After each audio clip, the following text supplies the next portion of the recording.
படித்ததில் பிடித்தது. ஒரு ஊரில் பிச்சைக்காரன் ஒருவன் வீடு வீடாக உணவுக்காக அலைந்தான். அவன் மிகவும் அசிங்கமாக கிழிந்த உடைகளோடு இருந்தான். ஒரு பழைய கோணிப்பையே அவனுக்கு உடமையாக இருந்தது.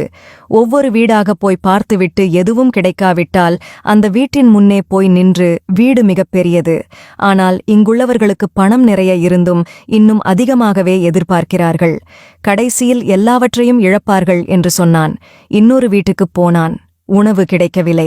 இந்த வீட்டில் உள்ளவன் கோடீஸ்வரன். ஆனால் இருக்கிற பணத்தில் திருப்தியடையாமல் சூதாடினான். கடைசியில் எல்லாவற்றையும் இழந்தான்.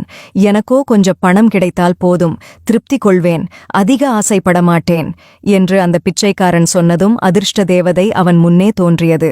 நான் உனக்கு தங்க நாணயங்கள் கொடுத்து உதவுகிறேன் என்றது தேவதை. பிச்சைக்காரன் உடனே அவன் கோணிப்பையை விரித்தான்.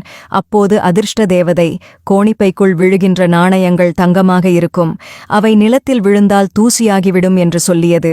பிச்சைக்காரன் மிகுந்த மகிழ்ச்சியோடு இருந்தான். அதிர்ஷ்ட தேவதை கோணிப்பை நிரம்பியதும் தங்க நாணயங்களை கொட்டுவதை நிறுத்தியது.